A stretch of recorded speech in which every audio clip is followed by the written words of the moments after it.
Hey everybody.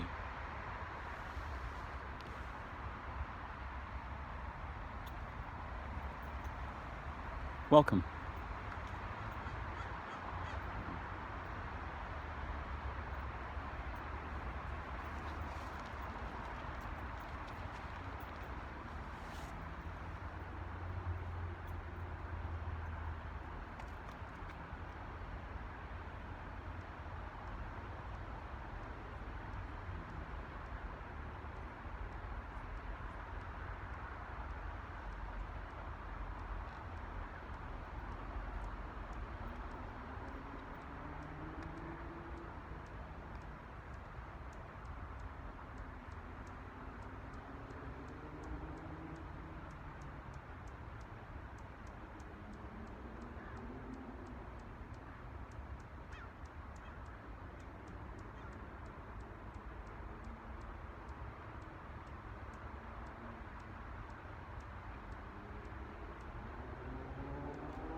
I speak a lot about time in my videos, and I think in unusual ways about time. I haven't found anyone to talk to who thinks in the same ways that I've come to think about time and temporality and its relationship to being and identity, meaning, relation.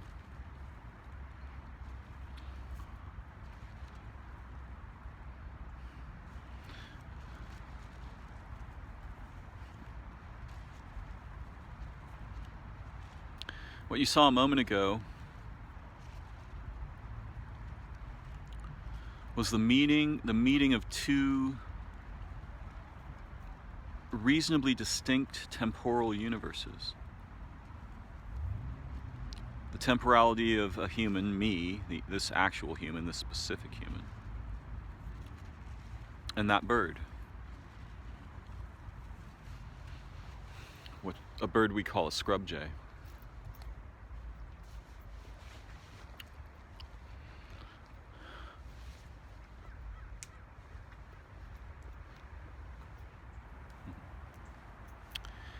And the meeting was catalyzed by an exchange, sharing.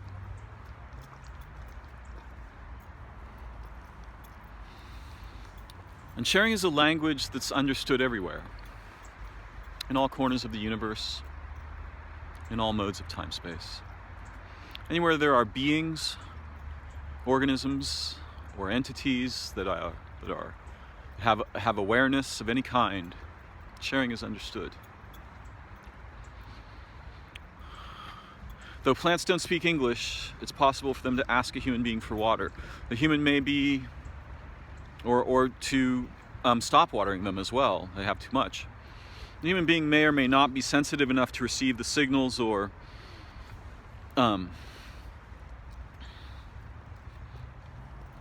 translate them into conscious impulses.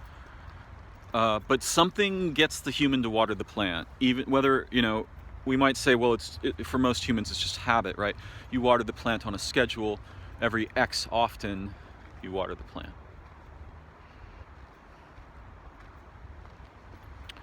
But people who actually care for plants know that it's not just a schedule. It's not just a mechanical process. And in many cases, if we don't have many plants, we have only a few, or we only irregularly relate with them, some of us will learn to sense the signal of the plant. Hey, I need water. Now, ordinarily, a plant in a pot is a very strange thing. It's not like it never existed in history, because there would be like little holes in rocks where a small amount of earth would be, and the plant would grow out of that little hole. So that's a bit like a plant living in a pot, except the rock is a more complex entity than a pot is. In a sense, there are senses in which the rock could be understood to resemble a life form, and the pot's much less so, intentionally less so.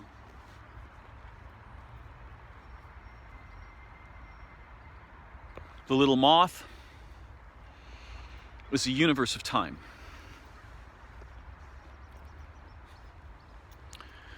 And it's my intention today to talk a bit about what I'm going to call temporalizations. And I'm just going to start with one of my familiar tropes.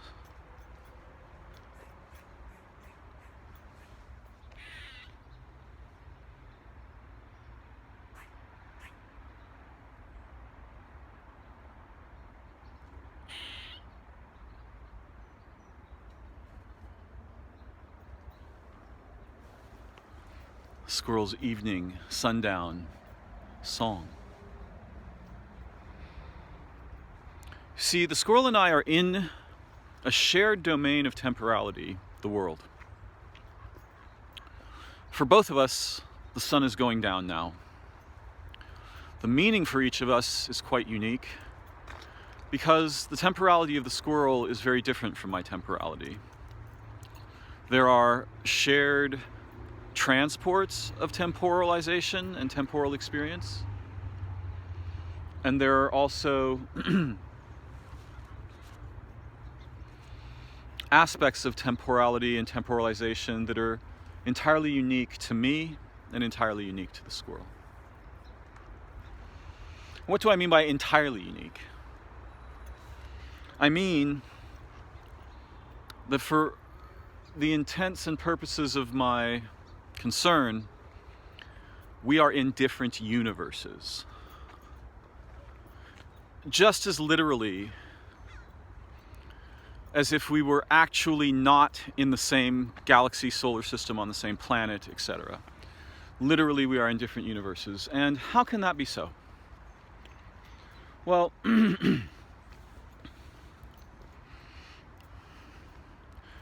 I would encourage those listeners who are truly interested in the topic to explore the idea of a world line from relativity.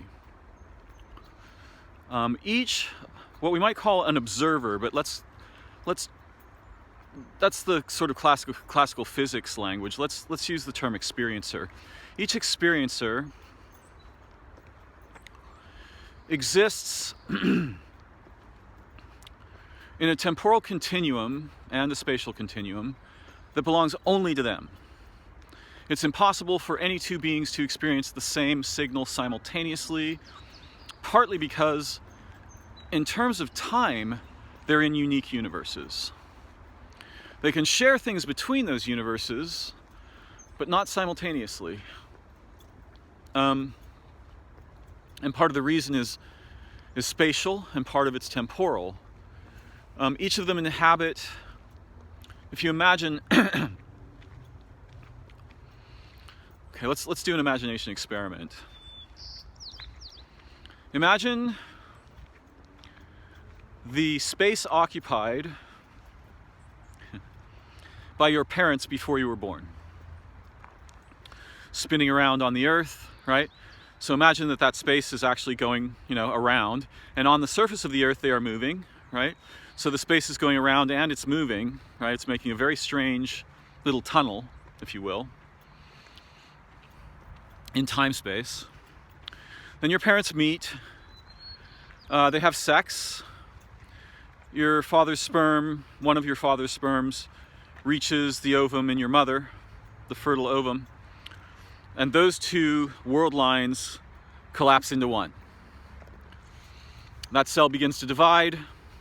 Eventually you are born onto the surface of the Earth. And now your world line has become distinct from your parents once you are born. Though in a sense it's already distinct inside the mother, but not as obviously distinct as once you emerge from her.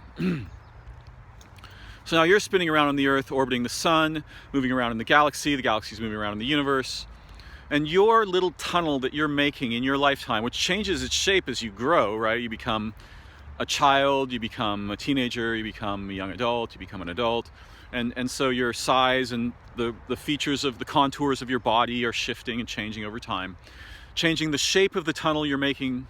We imagine that you're making a tunnel in both space and in time. No one can occupy that same space and the same temporalization of yourself, the same temporality. So because of that, it's impossible for people to have the same exact experience. You'd have to merge the entire history of their world lines, these time tunnel-like things, time-space tunnel things. You'd have to merge them perfectly so that they matched in every particular for there to be two people having a simultaneous experience. But if you merge them that perfectly, of course, you simply have the same being, right? You can't have two beings doing that.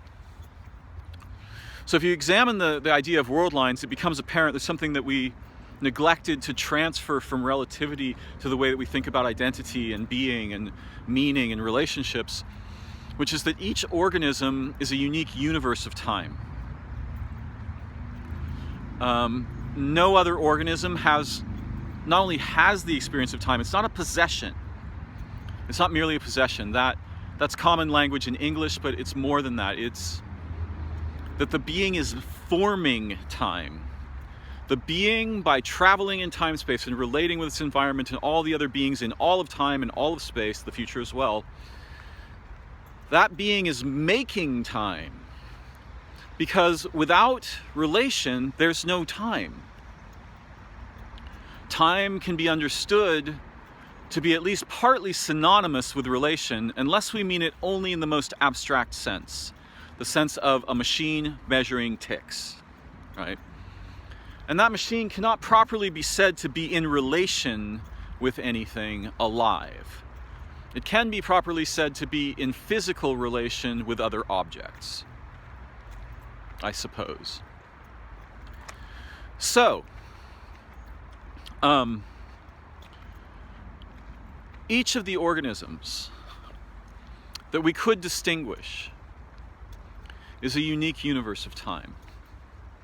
And when the bird took the seed from my hand, two universes of time met and transferred signals across to each other. Relation.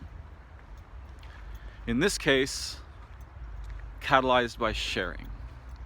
The desire to enjoy together, right? To have communion, to reiterate the unity that we might imagine is the origin of distinction and separation. The divine unity, the fundamental unity, the primordial unity. And of course, most all organisms have what we can think of as organs or parts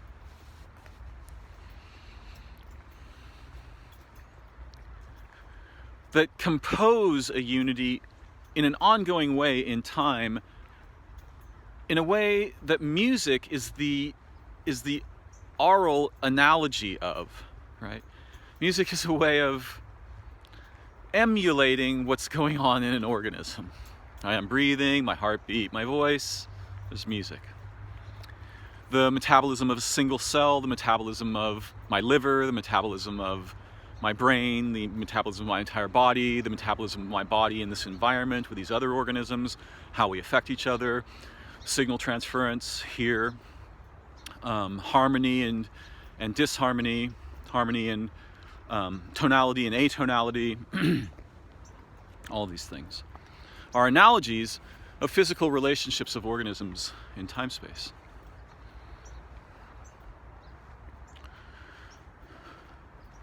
Now, the humans tend to think of flat time, so that 1 second is the same second for all beings in all places. It's not, it can't be, it never was. That's a mechanical illusion. That's a sort of blindness that arises in the wake of our having represented temporality with machines.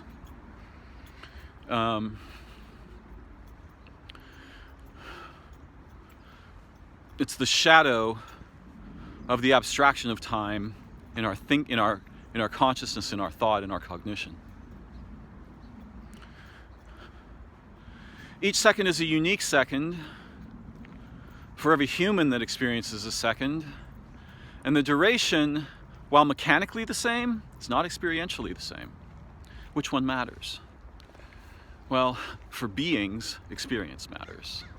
For machines, the mechanical is sufficient. If we decide that as humans, because we, the humans, decide which matters and why, according to our purposes in asking questions.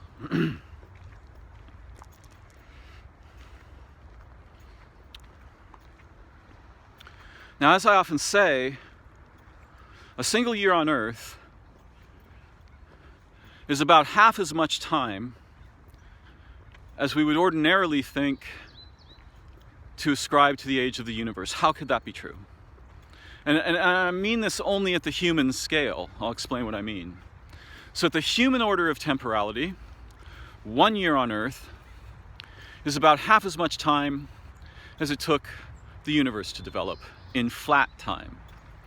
The flat time analysis of the development of the universe, as currently understood by human science, is held to be about 14 point something billion years. Maybe the something is a 3. Or maybe 15 now. It changes every once in a while as new data arises and we correct our estimates and our analyses. So 14.3 billion years. How could 1 year on Earth be equivalent to half of that? Let me explain. Flat time is very confused. There never was such a thing anywhere in time-space, except in human thought.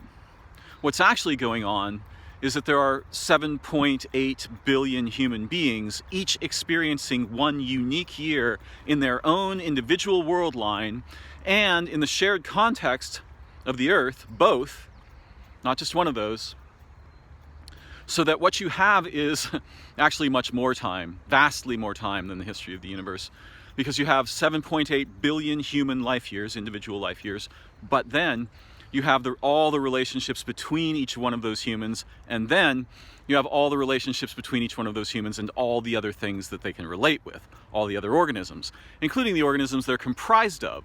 For example, 35 trillion bacterial cells, 33 trillion animal cells, 70 trillion cells, viruses, countless trillions of viruses in a single human body, and all the relations between them. And here's the problem. At the scale of the cell, a year experientially, in metabolic time, a year for a single cell could be like, who knows, 1,000 centuries, 10,000 centuries. And since we have, let's just suppose that a year for a cell, I'm gonna make an extremely conservative estimate. Let's say that a year for a cell is 1,000, is equivalent metabolically, experientially to 1,000 human life years. Well, since you have 33 trillion animal cells, or 34, 35, and 33 trillion bacterial cells, that's like 60 trillion cells. So 1 year for a single human being's cell population would be, well, do the math, ridiculous amounts of time in terms of the way we usually think about time. So what I'm trying to get at here is a couple of things. One, time is relative to the unique organisms experiencing it and their relationships with each other. Actual time is like that. It's not like tick tock, tick tock, tick tock on a clock. It's nothing like that. There's no such thing as flat time. The 14.3 billion years we think of are 14.3, it would be as if there was a single human being comprised only of one organism on one planet circling the sun by itself And that planet would circle the sun 14.3 billion times, but you'd still have all kinds of relationships there to deal with in terms of accounting for the time. Now, why is this so? Well, partly it's so because if you just have one object and nothing else, there's no time. Once you have two objects, you can measure relation between them. Now you have the possibility of time. But once you have three objects, time is different than if you have two. And if you have trillions of them, which we definitely do, even in our own bodies, now time is a really astonishing thing. And it's not just, you can see how the nature of organisms invents time. It's making time all the time by relating, by doing each kind of unique thing every organism and every aspect of our metabolism does is a unique mode of temporalization, a unique mode of temporality. And they relate with each other. So, in a single second, more time is happening in our body, more metabolic time, more relational time, which are the true forms of time, more world-line time than the humans have ever imagined numbers about. And we've imagined some big numbers. The problem is that it's infinite. What you can analyze or measure changes based on what you're including in the analysis. Since you can't include everything, you're always getting a snapshot. Now, here's why. So first of all, we each have unique world lines, and those world lines are temporal, as well as spatial. That means every organism is a unique universe of time. There will never be another one. It's as if it's the only one of that kind, even if there are many. In fact, there's a way of looking at it where the more of the same kind of an organism there are, the more it is as if each one of them is the only one that there will ever be. This is the opposite of how humans normally evaluate the value of an individual being or object or situation. Because we are biased towards scarcity due to what we've been scripted about, to think and see and analyze about what we call economics. So that scarcity is more valuable. But you can easily invert that perspective so that the preciousness of any given exemplar of a category increases as the number of exemplars of that category increase.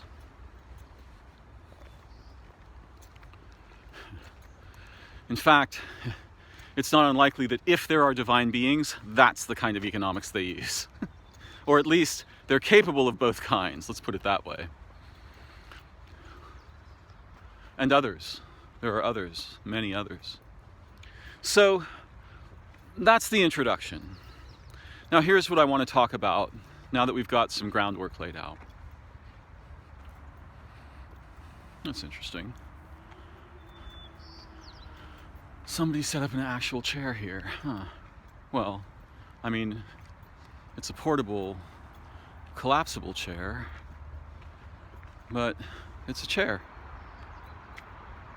Kind of cool. I don't need to sit in it. I have a limited amount of time to complete my mission today. So the other day I was thinking, I've had direct experience of intelligences in other kinds of organisms on Earth. And I've also had direct experience of intelligences of a form that are not embodied in the same way, but rather float above populations of organisms or beings in time-space. Non-human intelligences that aren't organismal or aren't fundamentally organismal. So I've had experience of both of these kinds of intelligences, and the latter, right, embodied. I've had experiences of the intelligences in plants, animals, insects, astonishing experiences, living places, cells, and I've also had experience of the intelligence, of forms of intelligence that are what we would think of as transcendental. They don't inhabit specific bodies. And those are, when I say non-human intelligences, tonight I'll be referring to those kinds. these are the kinds of things that people might think of. They might categorize them as spirits, angels, demons, gods, entities, so on. And that experience is quite dangerous, by the way.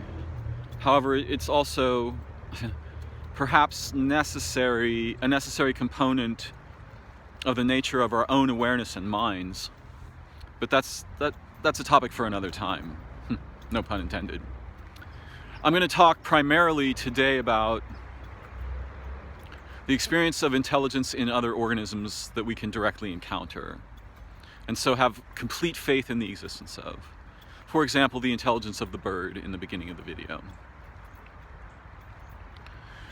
One of the reasons we don't, as humans, experience the intelligence of other creatures and organisms, trees, flowers, herbs, grasses, seeds,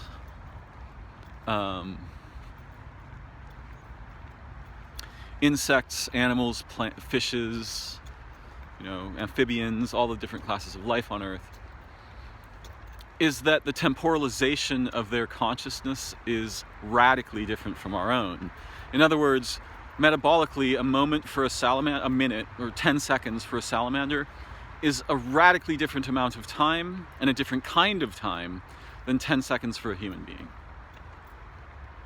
And in some cases, such as the case you saw in the beginning of the video, where the bird and I have learned to match our temporality so that we can both experience a transfer of assets across the relational web, the relational transports. Part of what we're exchanging when we are sharing is time. We are matching time together. We're coming closer to each other's temporality. And the bird is close enough to mine, and I am close enough to its, that if we choose to, and if we learn to, if there's a reason to, we can begin a process of establishing bridges where we share in real time across the distinction in our world lines, or the distinctions our world lines apparently impose. Those distinctions also impose the possibility of communion. That's the beautiful thing, in my view. So, part of the reason we don't sense the intelligence of this tree, this shrub, these flowers, the mosquito, is that the temporalization of awareness is very different. And there are situations in which, for example, if the mosquito comes to bite me, there's a shared dimension of temporality, a bubble of temporal relation arises, becomes full, and then departs, right? The mosquito senses me from afar, it follows chemical trails to my cheek, it lands there, it, puts its, essentially part of its proboscis into my skin, draws out the blood. When it's finished and full, it flies away. My blood is now in the mosquito. My blood cells, we're in a shared temporalization, right? Because part of my body is inside the mosquito, still alive, right? And so I must imagine, that those cells in that mosquito are communicating with the cells in my body in some non-ordinary way, outside of how we usually think about things. If you watch dogs' relationships with feces, more about this will become apparent, but it's fairly clear to me that cellular hyperstructures from inside the body, when placed outside the body, can communicate to the body. So, for dogs, shit is probably a lot like a radio, right? When they take a crap, they're paying really good attention to where they're shitting because they're going to be getting signals back from that crap. And their guts can the cells, the microbiota in their guts can probably detect those signals and transform their behavior based on a new reading of what's going on in the world that's derived partly from the signals from the satellite intelligences that live for a time in their feces.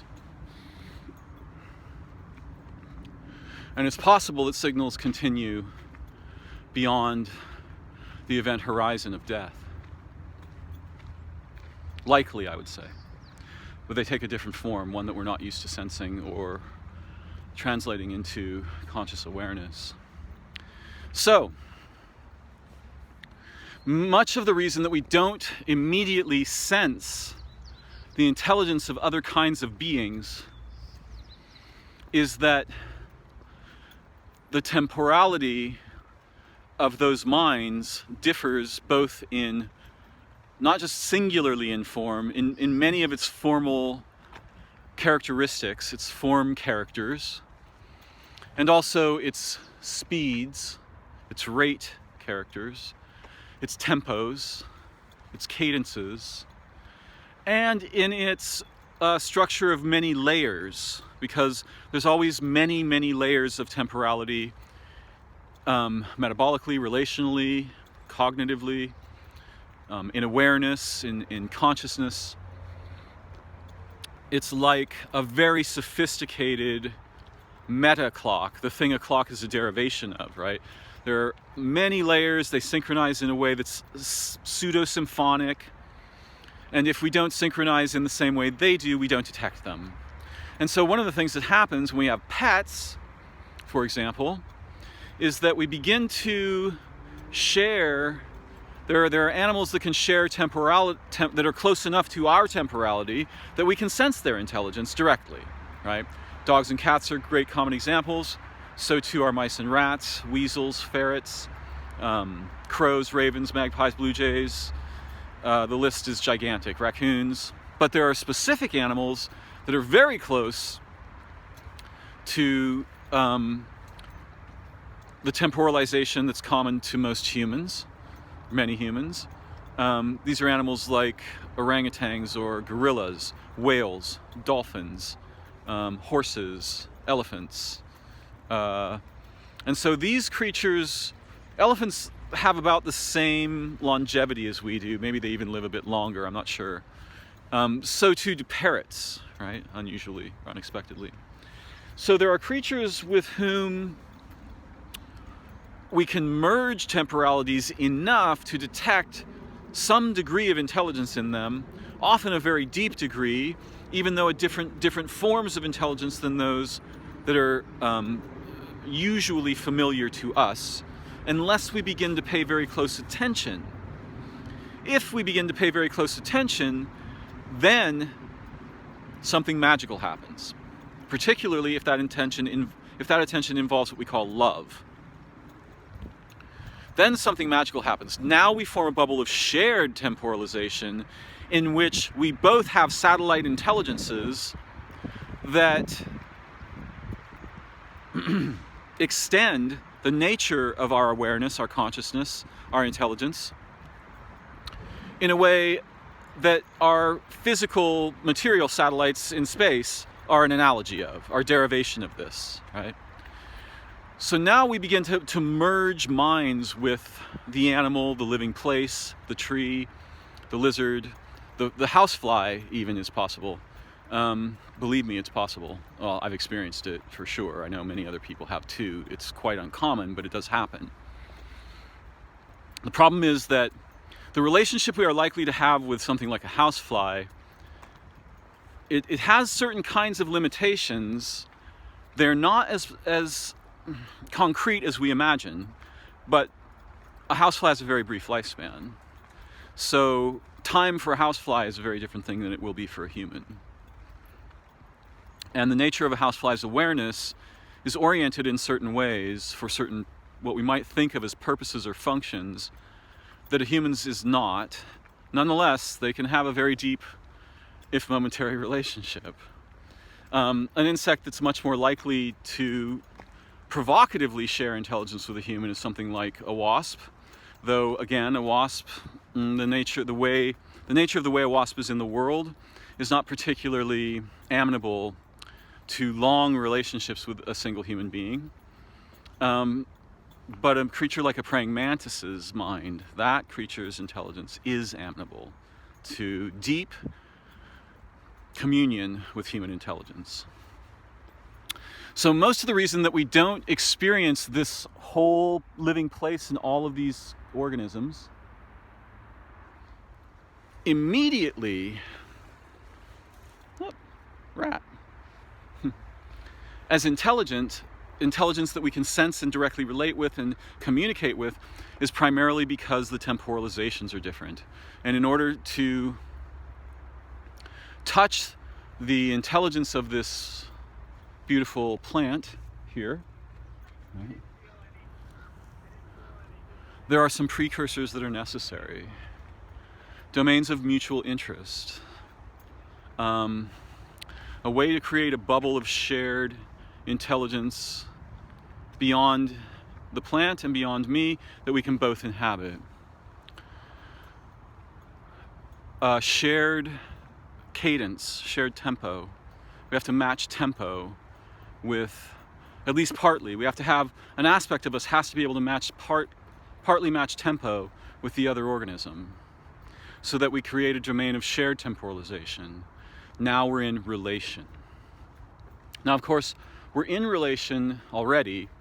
The plants here are fully aware that I am here, right? They're just not aware in the same forms of awareness that I am aware that they are here. And they rarely encounter a human that can match temporalization with them, but they all communicate with each other in a way that it's not like formal representational intelligence, but it is relationally intelligent. And there are other forms of intelligence besides mere cognition and or, I don't know, relation is so fundamental. There are many, many forms of intelligence, and most organisms are capable of a variety of different forms. In fact, they all have to be. Because, in a way, it's weird the way we talk about organisms as possessing intelligence or not. They are intelligence. Organisms are embodied intelligences. That's what they are.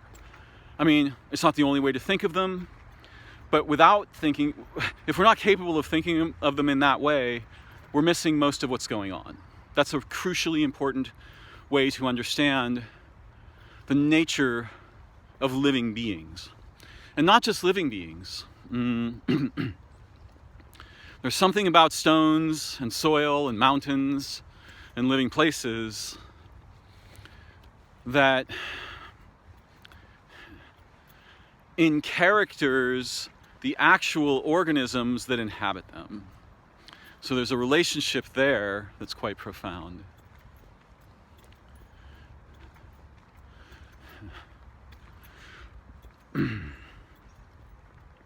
Now, all I've really been able to do here is provide a brief introduction to the topic.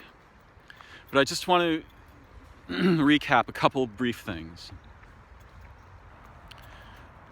The nature of organisms is intelligence in relation, which could be understood as communion or reunion.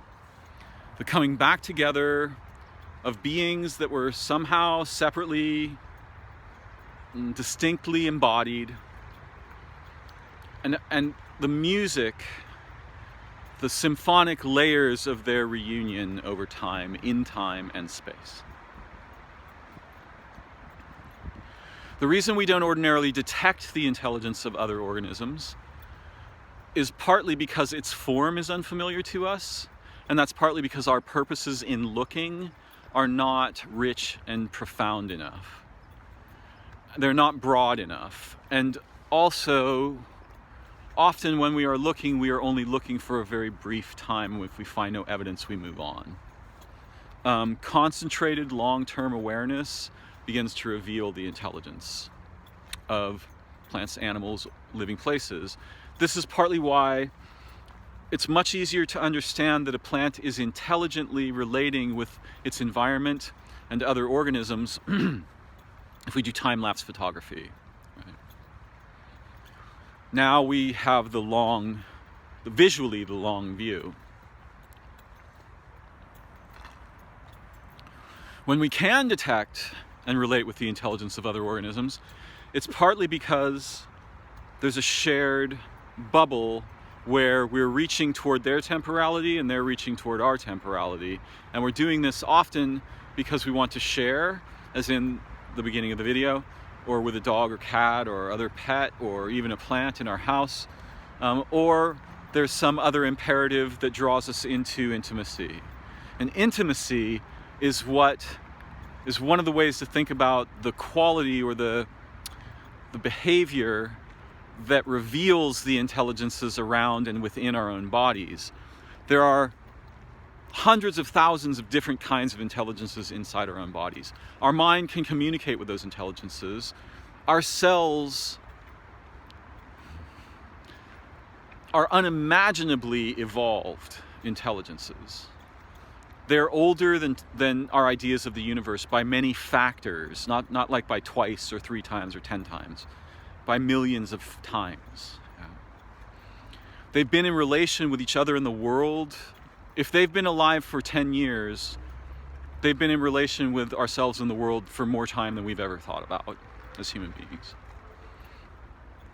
In fact, if you really wanted to talk to aliens, you might want to talk to your cells. Your bacteria, the viruses. Now, of course, how does one do that? That's a more complex topic. I'm not saying there's some very simple, easy way, and yet your body listens to your mind, and your mind emerges from the processes that comprise your body. So these are accessible intelligences. The intelligences of each one of our organs are unique, and again, they're very symphonic. They work together to make a kind of music. If the music stops, we die. They're all communicating. They're all in love. They're all in communion, even though there's also conflict in paradise. So these are some of the ideas that have been floating on the surface of my mind for a few days. I'm very grateful to have the opportunity and the presence of mind to still be able to communicate in this way. That will not continue indefinitely. I'm aware of the preciousness of these moments that we share together, and particularly now in the circumstances that surround our world at this time and our species at this time. It's never been more apparent to me that life is delicate and precious and easily disappears or transforms. But even then, the conversation continues.